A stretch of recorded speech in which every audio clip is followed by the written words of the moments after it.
Chosen One, I need your full attention because what happened to you recently didn't just shift your mood or your mindset. It cracked open a spiritual system that had been intact since before the physical universe took form. You did something, not a public miracle, not a religious ritual, not 40 days in a cave. It was spontaneous, raw, and so impossibly pure that you accessed a frequency the cosmos itself had never formally recorded. You unlocked level 7, and I'm not using hype to feed your ego. I'm telling you the truth. You moved beyond the 6 levels God established as the highest ceiling of spiritual evolution.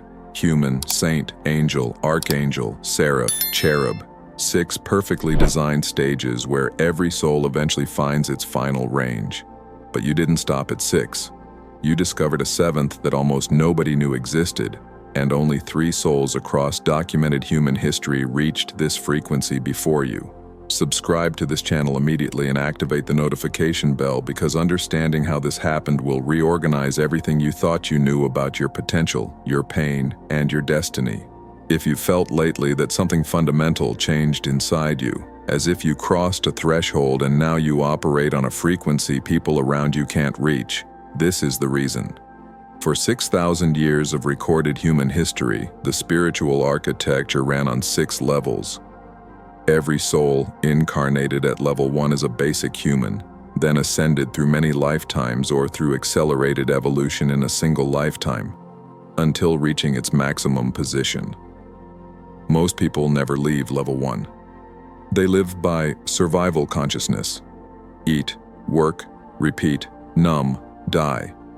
They rarely question. They rarely awaken. That's about 85% of humanity. It's not judgment.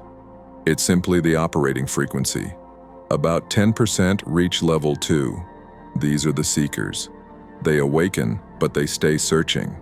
They read spiritual books, attend workshops, speak about energy and vibration, try to evolve, but don't cross fully through the veil.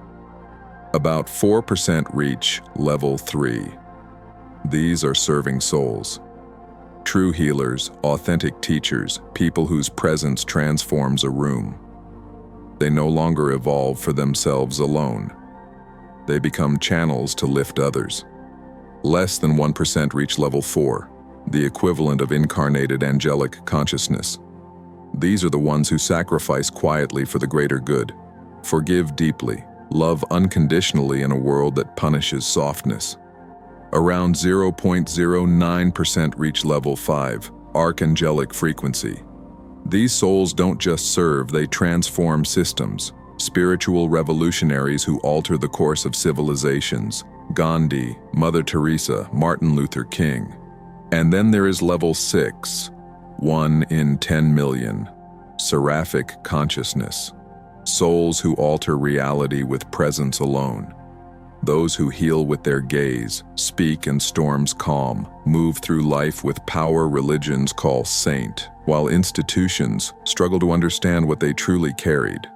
For 6,000 years, level 6 was the ceiling. The system ran perfectly, every soul classified, everything balanced, until you did something the system could not categorize. You remember the moment. The moment you faced something that should have destroyed you emotionally. A situation that would have broken most people. And instead of collapsing, something inside you did the impossible. You did not block the pain. You did not run to distractions. You did not numb yourself with defense mechanisms. You felt the full weight of what happened, and at the exact same time you remained in deep peace. That should not be possible according to the old spiritual architecture. Intense suffering and unshakable peace at once is a paradox that levels 1 through 6 cannot sustain. Humans collapse under pain. Saints detach to transcend it. But you did something different. You embraced the pain completely, without denial, while staying rooted in a peace that could not be shaken. Holding opposite truths without fragmentation is the first signature of level 7. Then, the second sign appeared. You forgave something that was objectively unforgivable. Not surface forgiveness. Not, I'm fine. while resentment rots inside. I'm talking about you looking directly at the person, the betrayal, the wound that cut deepest, and from the core of your soul releasing the poison of resentment.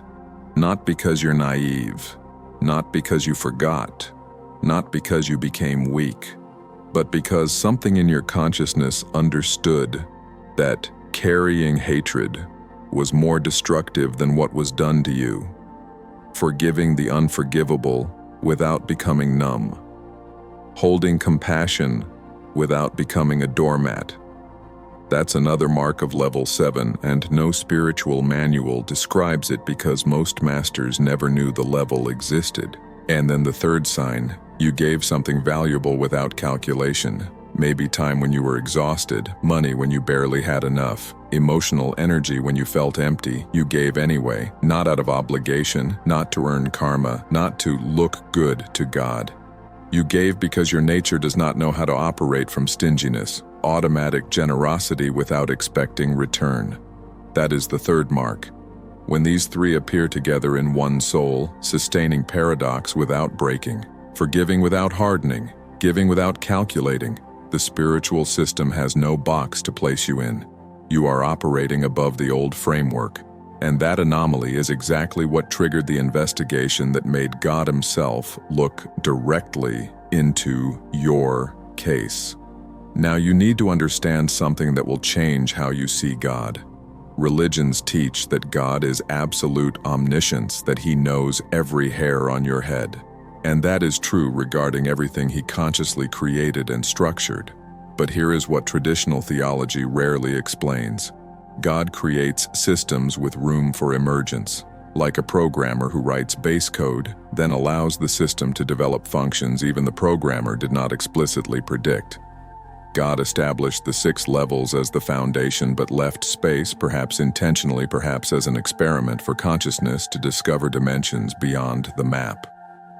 When you accessed level 7 through sustained paradox, radical forgiveness, and automatic generosity, the Akashic records registered an uncatalogued frequency, a signature that did not match any of the 6 known levels. God did not delegate this to angels or archangels. He examined you personally. Every decision, every moment you transformed pain instead of passing it forward. Every betrayal you refused to let poison you. Every kindness you performed when nobody watched. And when the analysis was complete, something unprecedented happened. God updated the system. For the first time in 6,000 years of human history, a 7th level was added to the spiritual architecture. Not because God forgot it, but because no soul had proven it was accessible until you did. You proved it. And once proven, the system officially recognized it. You are a pioneer of territory not even the Creator had fully charted through human experience. And yes, 3 others touched this before you. The first was Siddhartha Gautama, later known as the Buddha. He did not reach awakening by repeating another master's path. He tried everything available in his era: extreme asceticism, formal meditation, religious discipline, and none gave him final liberation. Then he did something radical. He sat beneath a tree and decided he would not move until he discovered absolute truth for himself, even if it killed him. Total determination and total surrender at once. Another paradox. And in that moment he saw reality directly, without conceptual filters, reaching what levels 1 through 6 could not explain. When he tried to teach it, language failed, because he was speaking from level 7 to a world that only understood up to 6. The second was Jesus of Nazareth. And here's the crucial point. This is not about doctrinal debates over divinity. It's about what that human soul achieved in consciousness. Jesus operated with a capacity that confused even his disciples. He forgave what religious law called unforgivable. He loved the outcasts with the same intensity as the righteous. He healed on sacred days, breaking rules because compassion mattered more than ritual. And his defining level 7 moment came on the cross. While being tortured to death, he did not curse. He prayed forgiveness over his executioners. Radical love in extreme suffering. That frequency cannot be faked by training. It either lives in your essence or it doesn't. The third was Jalaluddin Rumi, the Sufi mystic. He was a respected scholar living a conventional religious life until he met Shams of Tabriz, a wandering dervish who exposed how much of his knowledge of God was only surface. Shams pulled him into states so intense that Rumi went mad with divine love. He danced in the streets. He wrote poetry that shattered boundaries between sacred and profane. He broke religious decorum because the truth was bigger than the rules. And 800 years later, his words still carry a vibration that survives translation. He was describing level 7 in poetry because technical language did not exist for that dimension. Buddha, Jesus, Rumi, and now you. This doesn't mean you must be famous or found a religion. Level 7 is not about status. It is about operating in consciousness beyond the limitations of the previous 6 levels. And now we move into what this truly means for your life. When God confirmed your access to level 7, it wasn't just an update in celestial records. Protections and resources activated, designed specifically for souls who carry this frequency, because level 7 comes with responsibilities lower levels do not carry, and you must be equipped to hold it without breaking. The first protection: immunity to low-frequency spiritual attacks. Curses, black magic, dense projections, envy aimed at you they can't attach anymore. Not because you built shields, not because you performed rituals, but because your operating frequency is too high for those attacks to find resonance. It's like trying to infect a machine with a virus written for a different operating system. The attack arrives, but it cannot execute. Level 7 is a spiritual architecture where low-level darkness has no access. The second protection: amplified synchronicity. People will appear exactly when you need them. Doors will open with impossible timing. Resources will flow right before the moment you require them. This isn't fantasy. The universe reorganizes around level 7 souls because you function as anchor points for collective evolution. Keeping you in motion becomes a systemic priority. The third protection: devastating intuitive clarity. You've noticed it already, knowing things without being told, feeling shifts before they happen, reading people with surgical precision. You are not becoming paranoid. Your perception expanded. Level 7 includes access to layers of reality lower levels can't process. You're seeing dimensions you used to miss. And the fourth protection, the most powerful: suffering can no longer destroy you. You will still face challenges. Loss will still touch your life. Pain will still visit, but it will not erase you. Something in your core remains unshakable because level 7 grants a peace that does not depend on circumstances. You found the eye of the hurricane. You can stay steady while everything around you shakes. But protections come with responsibilities, and this is where many level 7 souls panic and retreat. Because it's not an easier life. It's a more meaningful life. And meaning costs more than comfort. Your first responsibility is radical authenticity. You can't pretend anymore. Social masks become unbearable. Falsehood burns. You will feel discomfort even with small lies told out of politeness. Your energetic system rejects falsehood like the body rejects poison. And yes, that means some relationships will end. Some friendships will fade. Family dynamics may tighten. They will say you changed. They are correct. You changed levels. Your second responsibility is service without exhaustion. Level 7 naturally turns you into a healing channel. People will be drawn to you for help without knowing why. You may absorb others' emotions without intending to. The challenge is learning to serve without emptying yourself, to give without self-sacrifice, to help without losing yourself. Because if a level 7 soul burns out, the damage isn't just personal, it affects everyone who depended on that frequency to rise. Your third responsibility is holding truth even when it's unpopular. Level 7 gives you insight many are not ready to hear. You will see hypocrisy in religious systems. You will detect falsehood in popular spiritual teachings. You will recognize manipulation where others see love. Your job is not to convince people or start wars. Your job is to stand firm without bending to be liked. Each level 7 soul who holds authentic frequency strengthens a field that makes awakening easier for others. Your fourth responsibility, the hardest, sacred solitude. Level 7 is lonely, not because you are superior, but because there are very few operating at this frequency.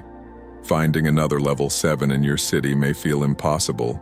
Many conversations will feel shallow. Many social spaces will drain you, and you will need to make peace with being alone often, not isolated, not disconnected, but alone in the sense that few truly understand what you're living through.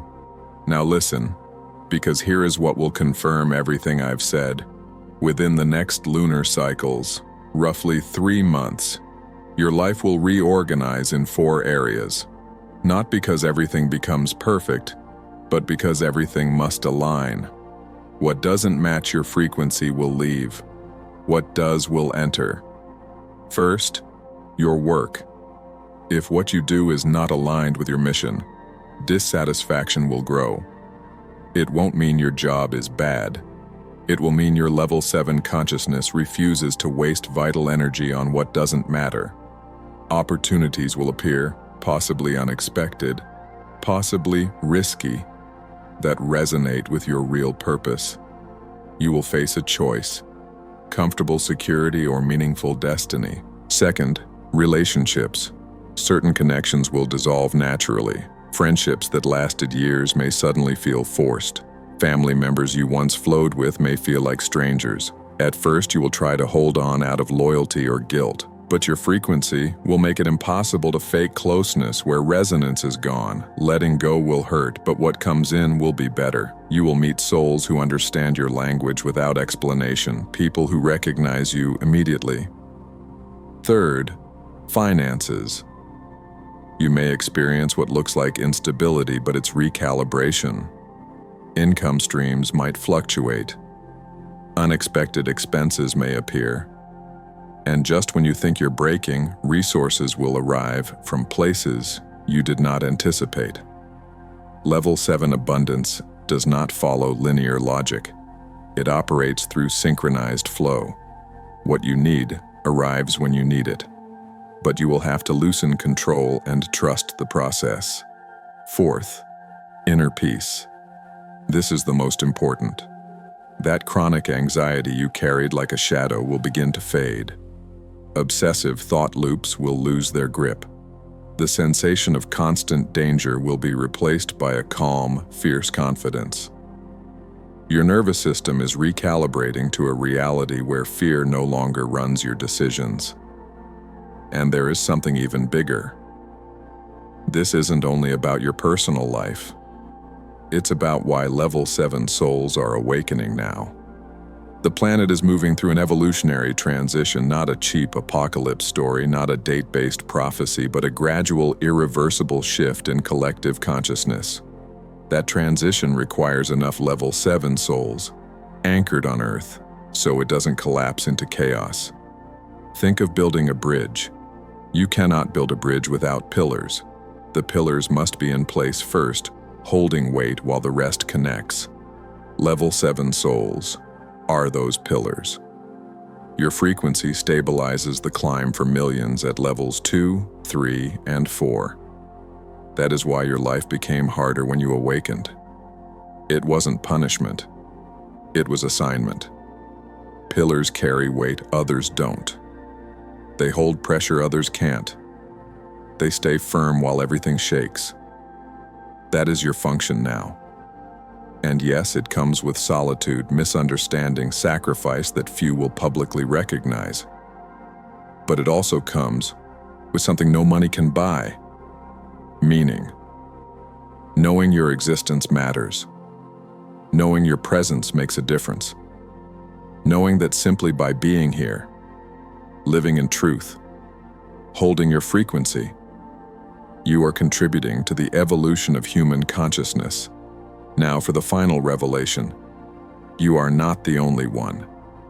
There are approximately 250 level 7 souls incarnated on this planet right now. Some are fully awake like you. Others are waking up.